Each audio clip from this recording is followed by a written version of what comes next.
Welcome to the Doomsday Report. Now, on this week's episode, I have the distinct pleasure of welcoming back Neshiima. Woo! Welcome back, guys. How's it going? That's good. Now, the last time we got the chance to chat, it was at the Cat House at the evening of your Green EP launch. Now, how do you feel that went that night? Oh, that was epic that night. Like, obviously, you got to see us before the gig. Yeah. We were kind of apprehensive and it was mental. Like, off the back of that, we basically sell out. Gig, we ended up getting our name on the Cat House stairs, and that I saw that. How blew my mind. That is like just bucket list stuff. It's a funny one. I mean, I'm not local to Glasgow. You're from my accent, right? I live in Perth. But you know, for the rest of the guys that are in the band, you know, being in Glasgow and saying, "Oh, you've got a name on the Cat House stairs," they were like, "This is a big deal." And obviously, you know, some of the other bands on those steps are recognised touring acts, so it was a very nice gesture to be amongst those bands. Such household names. Yeah, 100%. Now, let's talk about the Green EP briefly. How many videos did you release? Was it just Caving In and Rush, or did I miss any? Caving In and Rush were the only two that we'd done on that, and we actually got a fan made video for Treason, which was awesome. Really? I liked it. I was like, I'll let you do it. That's fine. Now, during the pandemic, you guys released a lockdown cover of the Backstreet Boys hit Larger Than Life. Now, this was truly brilliant. I loved it. Thank you. I really, really did. Now, my question is, what made you choose that song, and how long did it take you to shoot the video? That song has been kicking about in our kind of not repertoire, but we always said if we do covers, like that should be one of them basically. And you spent time basically. I'm going to make this happen. I distinctly remember us travelling back from touring and it being on a playlist, and we were like, this is on the short list anyway. And I got bored one day, started tracking an idea for it, which was a bit flat. You know, it needed everyone else's involvement for it to pull together. And you know, we recorded it, we ummed and ahed over it. We were like, nah, we'll come back to this at some point. And then obviously lockdown happened, and we were like, well, it'd be nice to put something out to kind of make everyone laugh. Yeah. I mean, keep people's spirits up a little bit, and that was the motivating factor, really. So we just basically recorded the videos like at each of us in our own house, because we were all at that time it was all locked down to council areas. And at the time, the four of us were all in different council areas, so couldn't meet up. Everything was over the internet. And we all each just basically with our phones recorded all the video in each of our houses. So, and then we just pinged it all to one person and edited it, sorted. That was it. Shout out to Loki Films for doing that. Yeah. I mean, honestly, I thought it was brilliant, and I gotta say, my sister, she loves the Backstreet Boys, but she hates like the music that we're into, but she loved that. She's like, oh my god, this is brilliant! This is brilliant! Oh my god! Love that. You know, so. Aside from that, what else did you get up to during lockdown? Did you take up any new hobbies or interests? I had 2 babies. Oh, congratulations! I had twins, so nice one. I could say that the hobby was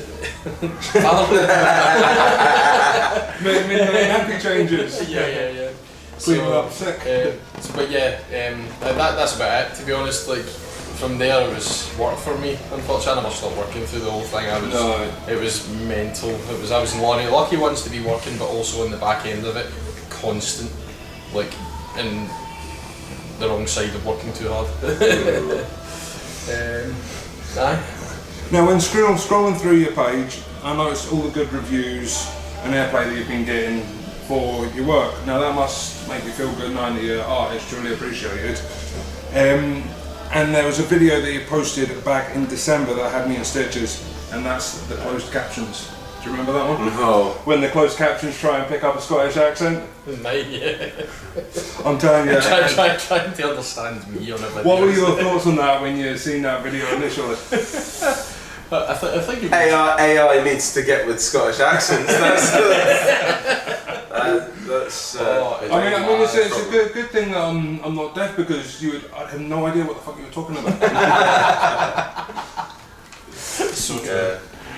Entertaining nonetheless. Right? Now, Liam, you collaborated with Dave Klusman on a track, Crush. Yes. Yeah. How was that received? Really well. So again, during lockdown and just, I mean, I was just doing DIY around the house, and Dave obviously is very busy with his bands, and obviously Charybdis are out touring now and playing shows and stuff.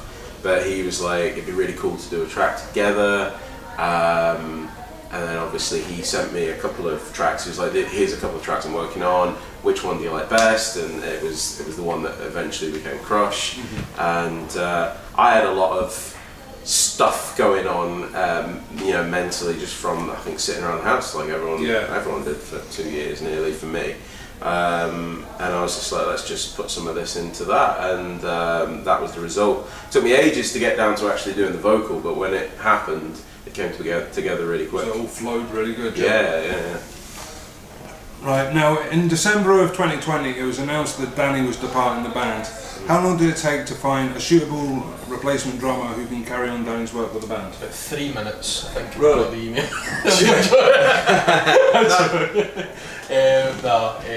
It wasn't too long. We took the time over the process with the lockdowns and stuff like that. It wasn't easy to be able to do auditions, see how we gel. So we done a few video calls, and basically this one stuck. So Yeah, I wouldn't say suitable replacement, but we'll see. Some really good drummers auditioned, and it was tough, but we got held at knife point. The audition process was certainly strange because I had to send like videos as opposed to just meeting up with them. So I had to set up the kit in my house and like tell the neighbours and all that. I'd be playing for a couple hours and film it all and get it all down. So it was definitely a different experience for all of us. How did the neighbours react to that? I think they just went a long walk for a wee while. He's going to be making noise. I don't want to complain. Pretty much, yeah. So you got some decent neighbours then. Yeah, aye. That's awesome. Now, round about the same time that the new drummer was announced, that was Michael, yeah? Yeah. Michael. Around about the same time, you were beginning to tease us with an upcoming announcement, and that announcement was the news of the new single, Hydrate. How long did it take to record, and is this the first single off of a new album? Yeah, so... Do you want to? Okay. So Hydrate was the product of just before lockdown hit, literally just a couple of weeks, days. End of February, the last week of February. So myself, we got together and we just came up with some ideas, and we're like, well, you know, we didn't really have any ideas in mind. Let's just record and see what comes out. And you know, shuffling drum patterns around, and we were just like, what is this? It's not the kind of stuff we've recorded previously. Still had the kind of vibe, you know, but it was way more upbeat. And we recorded essentially 3 different ideas within 48 hours. Yep. Full tracks almost. And yeah, it just came together, and what was the question? Yes, that's the answer. So yeah, I mean, it didn't take long for Hydrate to come together as a song. Yes, it is part of something more. Yes. And what problems did you have in recording? Did you have any problems, or was it just a simple knock it out of the park? The biggest problem, I think, is letting go of metal stereotypes. Yeah. For me. Yeah, I don't think the hardest bit to, like, even tracking, most of that song's actually quite alright. Mm-hmm. The solo was one take as well, wasn't it? Yeah, one take solos. I think as well for me, I had to go and learn the kind of back catalogue stuff, and then they sent me through 2 or 3 songs of saying this is where we want to go now, and it was very different. I remember saying that. I think you actually messaged me and saying, now that you've heard it, do you still want to do this, because it's not the same. And I was like, it's brilliant. So I was coming in at an experimental time, so it's good for me to put a stamp on it as well. Had to learn the trilogy of EPs. Yeah. And there was a couple of other singles released as well, weren't there? There were indeed. Yeah. Now, see, with regards to the video, how long did that take to shoot? Because it looked like you all had a fucking bunch of fun with that. That's a good video. We loved that one because that was a day. So that was a day, yeah. But it was part of a thing. You may have part of seen someone it else. You may have seen it at the end. Part of something else. So you're gonna see promo in the next few days for someone else. Right. We had Sean Hodson from Loki Films up here for 48 hours. Yep. And we recorded, most of that time was spent doing something else. The Hydrate video was half a day. Half a day, yeah. And we just invited a bunch of people up, and we're like, stand in front of this screen and look like you're having the best time of your life, and we actually did have an awesome time. So we brought it looked like a lot of fun. We brought a lot of props as well, so no one really knew what they were going to do, but we'd give someone like a magician's cloak and some cards and say, right, do something with that, and that's what it basically it's just them making it up on the spot, so it was really good. A bunch of dancing as well. Yeah. That was awesome. Now, I'd like to briefly talk about the artwork for Hydrate. Mm-hmm. I read something that you got a ban on TikTok for it. We did, we got banned. Can you tell me the story about that? So I mean, the artwork is, I mean, it's not really it's not really that suggestive. It's someone licking a bottle. But you know, I mean, obviously the idea is there. It's someone's tongue that's on a bottle, and it's like, oh, you know.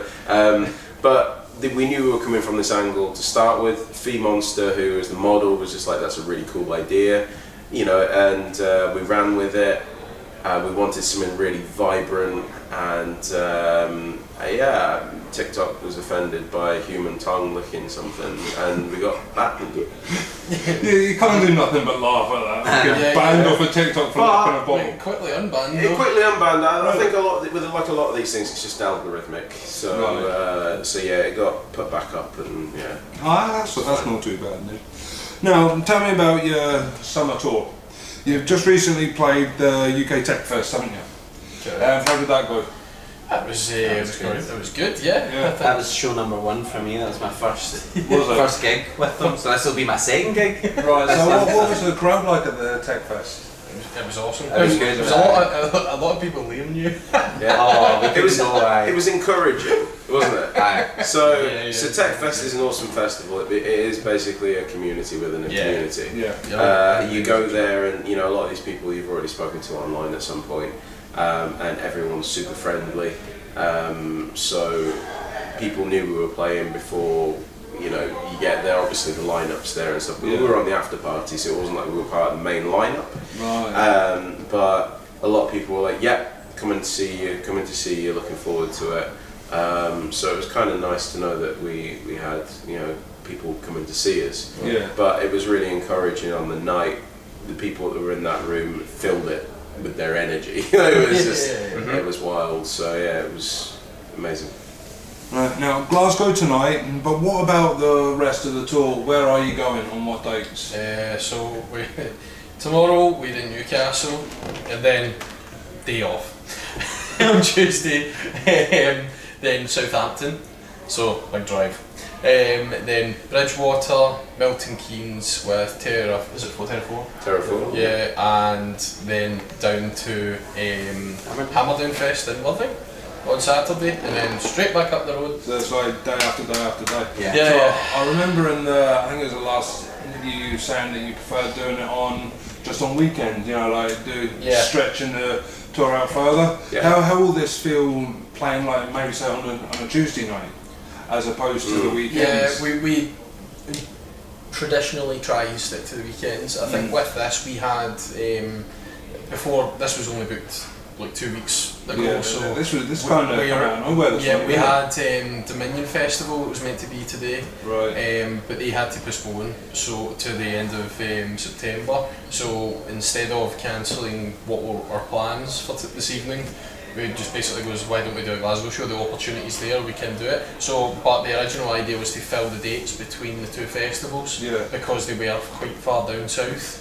And it was to make it worth a while on the way back. And, so it's going to be an odd one playing the full weekend and everything. But traditionally we try to stick to weekends, but again... It's when people are out and about and want to get out, you know, it's you're hitting more people in one go.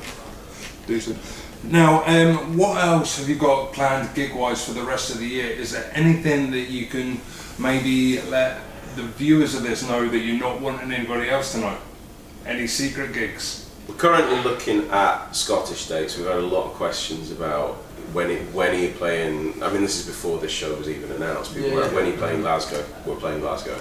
But we would, you know, with it being such a short notice thing, we'd like to come back and play possibly a bigger venue, depending on what happens tonight.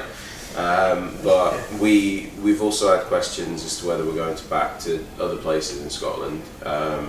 So that's going to get booked imminently. Yeah, so you're going to plan on going up north? Yeah. So we'll go up to, you know, spots we've played before. Hopefully some new spots. We're going to eventually go back and do the Midland belt of England and Wales as well, because we're skipping that out completely this time. So by the time we've released a few bits and pieces, hopefully people will see the bigger picture of what's happening release schedule wise for us, and we'll have some decent tours booked. Yeah. Now, how many videos are you planning on releasing? That depends on how many people can stomach, right? Because obviously I'm getting the impression that this is the start of something that's quite big, you know, from you guys. As the vibe that I'm getting off of this without you giving away too much. So, what do you want to do from the end of this year going into next year, following on from Hydrate? A lot. Yeah, I think we've got. I think the problem for us is really saying like what we're really proud of a bunch of stuff that we've got coming up, and it's really then just picking which ones we want to make the video for. It's actually been quite a tough choice, because all the stuff that was coming out when we started writing during lockdown and stuff has been so exciting and so new and fresh. So we really want to showcase as much of it as possible, but you know, time and money sometimes get in the way of being able to do that. So we do have a kind of loose plan, and looking to certainly, as Liam says, we'll be doing promo for the next song, which will follow on, and hopefully do a bigger picture from just Hydrate, and then we'll see what happens. So will there be like a trilogy of videos or something? We've certainly talked about this will be a two-parter. This next video will follow on and hopefully explain a bit of why Hydrate is the way it is, and then from then on we'll have to wait and see. I'm getting all the information here. Yeah. Awesome.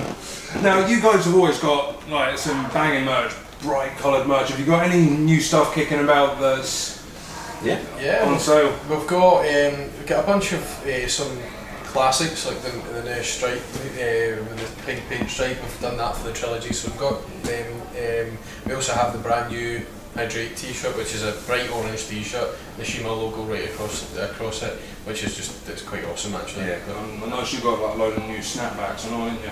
Hats.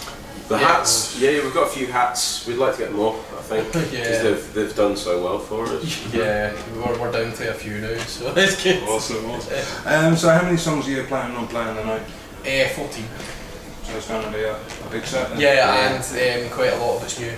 Nice one, I'm looking forward to it. Sink or swim time. First time playing a lot of these songs. Hometown show. Well, if you didn't make it to the gig tonight, then you're going to have to watch this video. Thank you for taking time out to speak with me, guys. It's been an absolute pleasure having you on the Doomsday Report. Pleasure, thank you. And what can I say? I've been Esteban. This has been Neshiima, and this has been the Doomsday Report. Keep it metal. This one's called Belief. A few of you probably know this, so join the party, sing along.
Thank you very much.